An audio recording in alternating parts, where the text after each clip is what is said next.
चलिए बहुत बढ़िया। यस, आज हम बात करेंगे इंडियन कॉन्ट्रैक्ट एक्ट से टॉपिक फ्री कंसेंट पर। जितने भी आपके क्वेश्चंस बन सकते हैं जून 23 अटेम्प्ट को टारगेट करते हुए न्यू क्वेश्चन की series for future slot student, है ना। शुरुआत करते हैं। तो पहले अपन बहुत बेसिक से लेके चलेंगे। पहले जो मेजर कंटेंट है ना, जो मेजर कंटेक्स्ट जिसका हम बात करें, जो बेस बनता है वो समझेंगे, फिर प्रैक्टिकल प्रॉब्लम क्वेश्चन पर भी चलेंगे। आइए शुरुआत। देखिए, फ्री कंसेंट जब भी आएगा तो हम एक लाइन समझ सकते हैं, कंसेंट फ्री कब नहीं होता। ये अक्सर करके एक सवाल होता है जिस पर बात करनी भी चाहिए। आइए देख लेते हैं जल्दी से, कंसेंट फ्री कब नहीं होता। तो बहुत सिंपल है, जब कोर्सियन हो रहा होता है ना, जब अनड्यू इन्फ्लुएंस हो रहा होता है, और जब मिस रिप्रेजेंटेशन होता है, और जब फ्रॉड से कंसेंट ली जाती है। मतलब बहुत ही क्लियर है कि जब आप किसी अगली पार्टी से, मतलब आप ऑफर दे रहे हैं, अगला एक्सेप्टेंस नहीं देना चाहता, बट आप उससे कंसेंट ले रहे हैं, उसकी सहमति ले रहे हैं। कैसे? आप मार पीट के, है ना, चक्कू मार देंगे भाई, ऐसे करके, आप इमोशनल करके, है ना, कि तुम क्या जानो पहली मोहब्बत का दर्द, अब तो हाँ कर दो। तो ये जो सिचुएशन है ना, ये अंडर इन्फ्लुएंस, आप इमोशन करके, इमोशनल ड्रामा करके आप उससे उसका कंसेंट ले रहे हो। तीसरे नंबर पे मिस रिप्रेजेंटेशन, मतलब आपको ऐसा लगता है, believe it to be true, आपको लगता है शायद ये सही है, हालांकि वो सही नहीं है। मतलब आप अपने फैक्टर में कि शायद सही है और आप सही बता रहे होते हो अगले को, बट वो जो चीज आप बता रहे हो वो गलत है। जैसे यार तुमको पता है, एक बार एक भाई गाड़ी जा रही थी, वो 500 की स्पीड में उड़ गई। उड़ गई कैसे? है ना। या फिर कुछ लोग बोलते हैं मैंने सिर्फ एक रात पढ़ाई की और आज मैंने सीए फाउंडेशन क्लियर कर लिया है, और दोस्तों मैं तुम्हें गाइड करना चाहता हूँ। अच्छा कैसे करोगे? तो ये क्या हो रहा है? Miss representation. आपका तुक्का लग गया, आप क्लियर कर गए, बट जो एक्चुअल प्रोसेस है, तो बहुत सिंपल सी बात है। तुक्का लगना अलग चीज होगी, प्रोसेस जिसमें सभी पास कर सकते हैं वो क्या है? रेगुलर बेसिस पे कंसिस्टेंसी के साथ स्टडी करना। सिंपल हो गया। तो ये है मिस रिप्रेजेंटेशन, जो आपको लगता है शायद सही है, हालांकि वो सही नहीं है। दूसरी बात आती है फ्रॉड की। फ्रॉड क्या है? आपको पता है कि गड़बड़ है, स्टिल आप उसको ऐसे प्रेजेंट कर रहे हो कि भाई साहब जो खाए चना वो रहे बना। अच्छा तो मतलब बाकी सब छोड़ दें, घोड़े बन जाए हम। तो ये जो फ्रॉड है ना, ये फ्रॉड है बेसिकली, कि आप कह रहे हो और कुछ आपको करने की जरूरत ही नहीं है, आप बस बैठे और मैनिफेस्टेशन करें। वाह, ठीक है, मतलब मैं इसके अगेंस्ट नहीं हूं, बट अल्टीमेटली आपको वर्क करना पड़ेगा। तो ये चार चीजें हैं, अगर इन चारों चीजों की वजह से कंसेंट आता है तो वो फ्री नहीं है, और अगर इनके बियॉन्ड कंसेंट लिया जा रहा है दैट मीन्स वो फ्री कंसेंट है। अब चलते हैं पहले सवाल की तरफ। What are the instance when a contract created by fraud is not treated as voidable? क्या होगा? बहुत तगड़ा सवाल है, और मैं बताऊं जब ये क्वेश्चन आएगा तो आधे लोग इसमें फर्जी बातें लिखेंगे, वो फ्रॉड को एक्सप्लेन करना चालू कर देंगे, वॉइडेबल कॉन्ट्रैक्ट को एक्सप्लेन करना चालू कर देंगे। बहुत ध्यान से सुनिएगा, है ना, और आप सोचिए आंसर क्या होगा। आइए, what are the instance when a contract created by fraud, जो फ्रॉड से हुआ है, is not treated as voidable. चलिए ध्यान देते हैं। In the following instance a contract created by fraud is not treated as voidable. नहीं ट्रीट किया था, क्यों? उसके पीछे का रीजन है ना। सारे पॉइंट उठाएंगे और चमका देंगे भी। आइए चलिए पहला देखते हैं। इफ द एग्रीव्ड पार्टी, बोलो तो विक्टिम जिसको तकलीफ है, means available of discovering the truth with ordinary diligence, then the contract shall not be voidable at his option. बहुत सीधी सी बात, वॉइडेबल का मतलब क्या है? कि एक पार्टी विक्टिम है, उसको तकलीफ है, वो केस फाइल कर रही है। सोचो ना, वो खुद ही कह रहा है हमको साहब केस नहीं करना है, अब तुम छाती पीट नहीं, वॉइडेबल हम पढ़े हैं, बात मानो, हमारे सर पढ़ाए थे, बहुत तगड़ा पढ़ाए थे, वो बोले थे तुमको तकलीफ हुई है, इस साले ने फ्रॉड करा, तुमको तकलीफ हुई है, तुम मानो ये कॉन्ट्रैक्ट वॉइडेबल है। वो कहता है हमको केस ही नहीं करना है। तुम लगे अरे वॉइडेबल कॉन्ट्रैक्ट केस कर सकते हो? हमको भैया उनसे लफड़े नहीं करने। तो ये उसके ऑप्शन पे है कि वो ये ऐसा मान ले रहा है कि वॉइडेबल नहीं है। दूसरा देखते हैं, a fraud which does not cause the consent of the party to enter into contract. आप फ्रॉड तो कर रहे हैं, बट आप ये नहीं चाहते कि अगली पार्टी कॉन्ट्रैक्ट में इंटर हो जाए कंसेंट देके। तो फ्रॉड कहाँ हुआ? तब तो फ्रॉड है ही नहीं। आगे बढ़ते हैं। ये इतना डेप्थ में क्यों बता रहा हूं? क्योंकि अगर प्रैक्टिकल प्रॉब्लम बेस्ड क्वेश्चन बना तो क्वेश्चन को बहुत ध्यान से पढ़ना, और आप ये देखना क्या वो पार्टी, अब उस एक पार्टी ने फ्रॉड करा तो आपको दूसरी पार्टी के लेवल पे सोचना है कि क्या वो पार्टी उस फ्रॉड की वजह से अपना कंसेंट दे रही क्या? अगर कंसेंट दे रही है तो फ्रॉड हो रहा है, नहीं दे रही फ्रॉड नहीं हो रहा है, ठीक है। और अगर ये कंसेंट नहीं दे रहे तो कॉन्ट्रैक्ट भी वॉइडेबल नहीं होने वाला है। आगे बढ़ते हैं। When the aggrieved party after becoming aware of the fraud affirm or ratifies the contract, then he loses his right to subsequently resign or avoid the contract। आपको पता लगा एज अग्रीड पार्टी कि आज फ्रॉड हो रहा है और आप फिर भी कहते हैं ठीक है, आप उसको रेक्टिफाई करने की बात करते हैं कि ओके रिपोर्ट एडजस्ट कर लेंगे, सह लेंगे, तो वो आपका वॉइडेबल नहीं हो सकता। आगे, द राइट ऑफ रिसीजन बोले तो रिजाइंड करना can be claimed by the aggrieved party with in a reasonable time of discovery of fraud. आपको जब लगा तो आपको एक उसमें कंडीशन मेंशन थी कि इतने दिनों के बीच में अगर आप ये कर देते हैं तो ये फ्रॉड नहीं। मैं ऐसे समझाता हूँ, मान लो कोई बच्चा है वो फ्यूचर से स्लॉट ज्वाइन करता है, बहुत ध्यान समझना, ठीक है। वो पूरा पढ़ता है, पूरा पढ़ता है, एकदम एग्जाम टाइम पहुंचता कहता है सर हमको लग रहा है हम फेल हो जाएंगे, प्लीज हमारा पैसा रिफंड कर दिए। ऐसे भी एक दो केस, बहुत ज्यादा नहीं बट शायद 3 केस हमको अभी तक मिले हैं जब से हम फ्यूचर स्लॉट पढ़ा। आप उनका माइंडसेट सोचो सिर्फ आप, है ना। और हम बड़े प्राउड के साथ रिफंड करते हैं कि ये मेरा स्टूडेंट तो नहीं हो सकता, है ना, इसको लौटा ही दो भाई, क्योंकि इससे डोनेशन लेने लायक भी नहीं है, ये डिजर्व ही नहीं करता।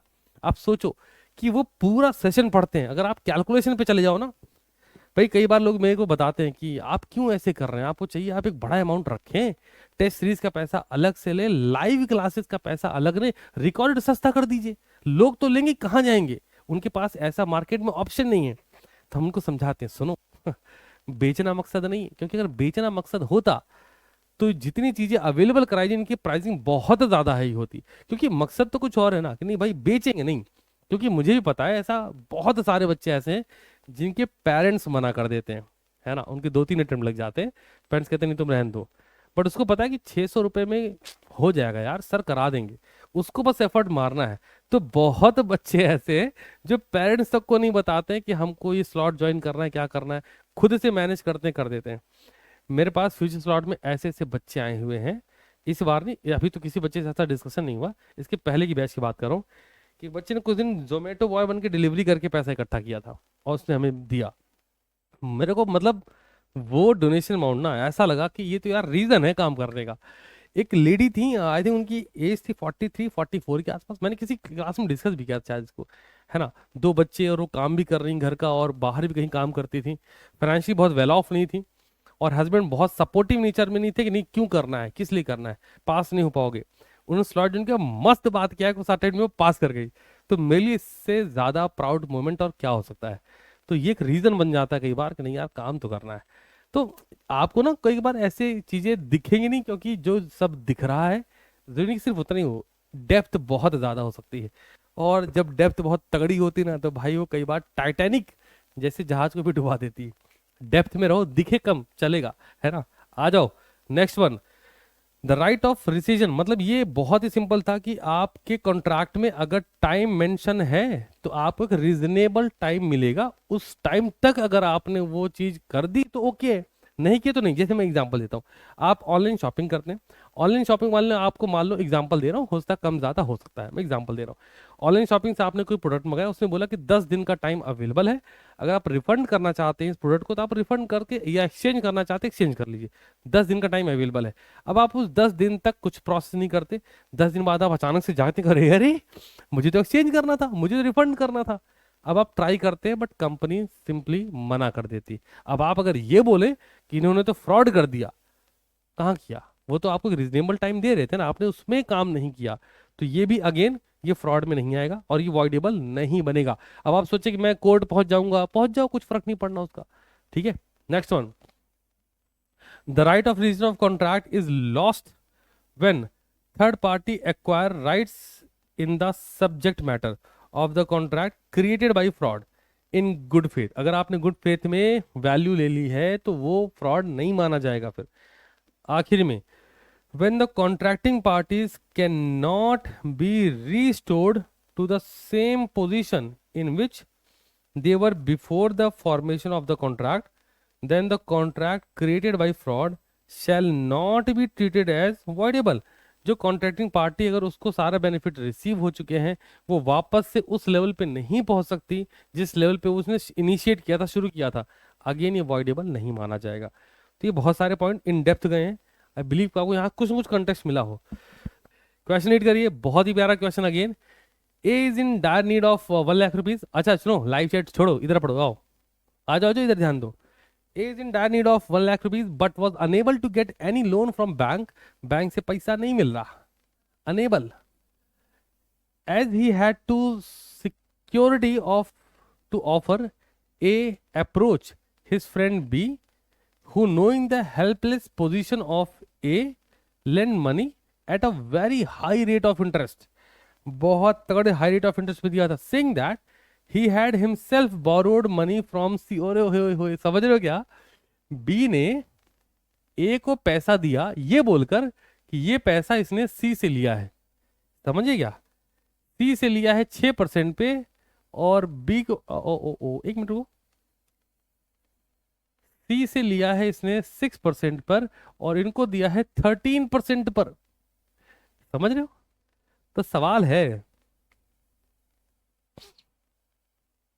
आयुषी, सवाल बहुत वैलिड है और हमने कहा छोड़ ही दो, क्या करना है, पढ़ाई पर फोकस करेंगे, एक एक बच्चे पर फोकस करेंगे ना। आ जाओ, सवाल है द कॉन्ट्रैक्ट इज, क्या होगा? 4 ऑप्शन आपके पास अवेलेबल है। mediated by the uninfluence, क्या इन्फ्लुएंस है? that B had exercised over A due to his close friendship, उसने अपनी फ्रेंडशिप का फायदा उठाया, क्या ये सही है? दूसरा, void as a rate of interest being very high, ये इस बेस पे कौन सा है ना, कह रहे हैं रेट ऑफ इंटरेस्ट बहुत हाई, ये तो void कॉन्ट्रैक्ट। तीसरा, not valid as B had wrongly mislead A, B ने A को मिसलीड करा इसलिए not valid है। चौथा, valid as a friend could not be supposed to have wielded uninfluence only because the money lent carried a high rate of interest। बोलो जी, 4 option है। Option number A बच्चा बोलता है फ्रॉड है, फ्रॉड है। अरे इमोशनल मत हो, सही आंसर करो।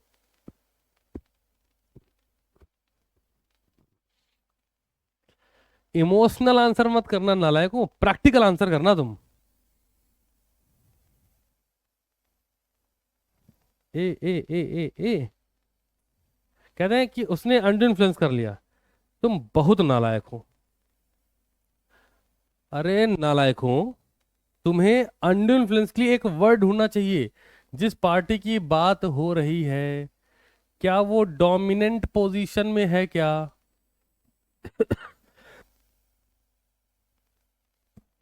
ये वर्ड लिख लो कॉपी में। जब तुम पढ़ो तो बस ये मत देखो अरे उसको तो बड़ा हाई रेट पे पैसा दे दिया, ना ना ना, एक सिंपल लाइन, जिस पार्टी की बात हो रही क्या वो डोमिनेंट पोजीशन में है? भाई ए को पैसा चाहिए, बी ने पैसा दिया, तो क्या बी ने ए को इन्फ्लुएंस किया कि तू कहीं और से मतलब मेरे से ले, ऐसा हुआ है क्या? नहीं भाई, आपको क्लियरली बोला गया कि ए पहले बैंक गया, उसके पास सिक्योरिटी रखने को कुछ नहीं था, तो बैंक ने पैसे नहीं दिए। तो यहां पर बी इन्फ्लुएंस कहां कर रहा है? वो तो बोल रहा है भाई मैं अगले पार्टी से पैसे लेके तुझे दे रहा हूं, ठीक है, लेकिन ये मुझे इस रेट पे दे रहे हैं, हाई रेट पर, मैं तुझे वो पैसे दूं। यहाँ पे डोमिनेंट कहाँ है? कहाँ इन्फ्लुएंस करने की कोशिश कर रहा है? उनको जरूरत है, ये हेल्प कर रहा है, हाई रेट पे करे, ये चाहे जितना हाई रेट पे करे फर्क नहीं पड़ता, it's a valid contract because यहाँ इन्फ्लुएंस काम नहीं करेगा। ओके रिपोर्ट है क्या? जल्दी बोलो। वैलिड है, वैलिड कॉन्ट्रैक्ट है।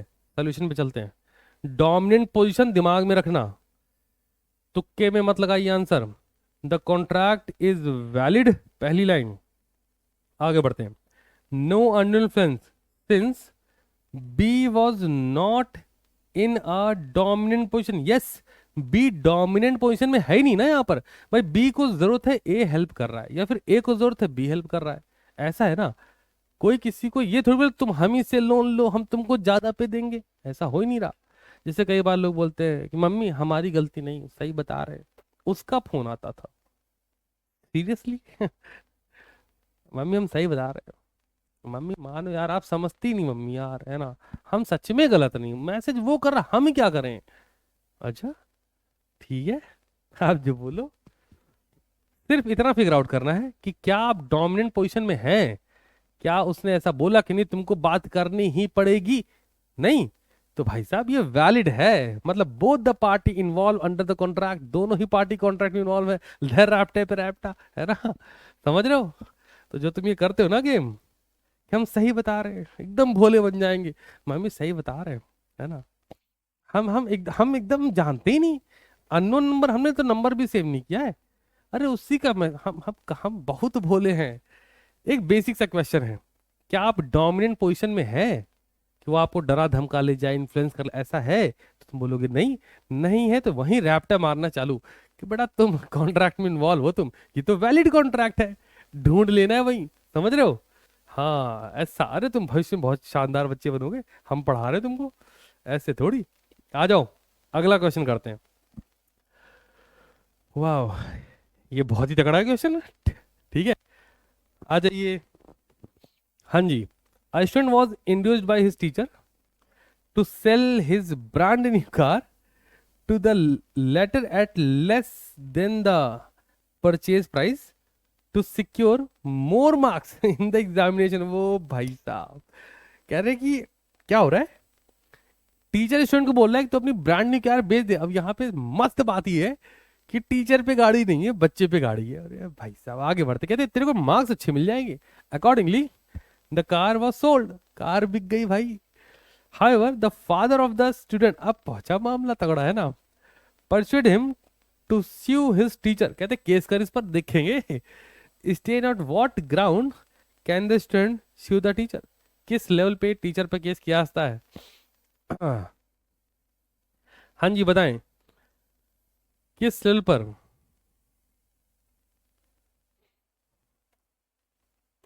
क्या टीचर डोमिनेंट पोजीशन में है? आंसर है हाँ, क्योंकि स्टूडेंट से बोला है कि सुन तो अपनी ब्रांड न्यू कार मेरे को सस्ते में बेच दे, मैं तेरा मार्क्स बढ़ा दूंगा। तो क्या टीचर के पास कंट्रोल है मार्क्स बढ़ा पाए? आंसर है हाँ। तो अगर ऐसा है तो ये डोमिनेंट पोजीशन में है, और अगर ऐसा है तो ये कॉन्ट्रैक्ट अंडर इन्फ्लुएंस है, और अगर ऐसा है तो अगली पार्टी का जो कंसेंट है वो अंडर इन्फ्लुएंस लिया गया, जो कि फ्री नहीं है। और अगर ऐसा है, केस बनता है भाई है ना? The contract can be avoided, ये अवॉइड करा सकता था by the agreed party the student on the ground of under influence. क्यों अंडर इन्फ्लुएंस की ग्राउंड पे बात हो रही है? बिकॉज जो टीचर है ये डोमिनेंट पोजीशन में है, एंड यूज द सेम, पहली बात तो पोजीशन में है, दूसरा उसको यूज भी कर लिया। जैसे आपके साथ कैसे होता है, बहुत इमोशनल गेम खेले आते हैं, कैसे जाने तो क्या बोल रहा हूं मैं, और क्यों बोल रहा हूं मैं, कंट्रोल नहीं होता है क्या? राजा बेटा, बेटा राजा, पता नहीं क्या क्या। चलो समझ गए सभी लोग, आ जाओ। ये हो गया ना? चलो जी चलो, एक आखिरी सवाल उठाते, पहले रुक जाओ, ठहरो, तगड़ा सा। अरे यार, कहाँ चले गए? हाँ जी हाँ जी हाँ जी, ओके, पढ़िए जरा। 16 लिखकर आंसर करिएगा, फिर एक क्वेश्चन और करेंगे ना। चलो जी चलो, 16 पढ़ो फटाफट से, क्या बोल रहा है क्वेश्चन? बोलिए जी बोलिए। 16 क्या हो गया? नहीं नहीं, आ जाओ। A agree to sell rice to B, A agree करता है बी को राइस सेल करने को। Both A and B believe that the rice is old basmati. ओहो, दोनों को बिलीव है, दोनों पार्टी इन्वॉल्व है। कैसा होगा? बोलो बोलो जल्दी बोलो। कहते हैं आपकी बात मजा आता है। अरे हम लोग कॉमेडी से चला रहे हैं यहाँ पर, नालायको। चलो इधर देखो, आ जाओ। कहते हैं ए बी है, दोनों को ऐसा लगता है कि ये तो पुराने बासमती चावल है, दोनों को ऐसा बिलीव है, दोनों पार्टी, समझो दोनों पार्टी इन्वॉल्व है। तो भाई कॉन्ट्रैक्ट कैसा है? पहली बात तो बायोलिटरल मिस्टेक में घुस गया, क्योंकि दोनों को ऐसा बिलीव है। और बायोलिटरल मिस्टेक के कॉन्ट्रैक्ट कैसे नेचर के होते हैं? वॉइड होते हैं। क्वेश्चन खत्म हो गया, आगे पढ़ लीजिए। Subsequently it is discovered that rice is the new, ओहो, और ढूंढा गया कि ये तो नए चावल है। Can B get back his price, क्या वो प्राइस पा जाएंगे? Will your answer be different if B alone purchase the rice? हाँ बिल्कुल डिफरेंट। आ जाओ सोल्यूशन पे चलते हैं भाई। द कॉन्ट्रैक्ट इज वॉइड, पहली बात तो यही है, क्यों? बायोलिटरल मिस्टेक की वजह से। आगे बढ़ते हैं। As to quality of the subject matter, आगे बढ़ो भाई। B is entitle to get back his price, B को कीमत मिल जाएगी। However if B is alone mistaken, अगर सिर्फ बी से गलती हो रही है, as to the quality of subject matter, if amount to unilateral mistake and the contract shall be treated as valid and enforceable.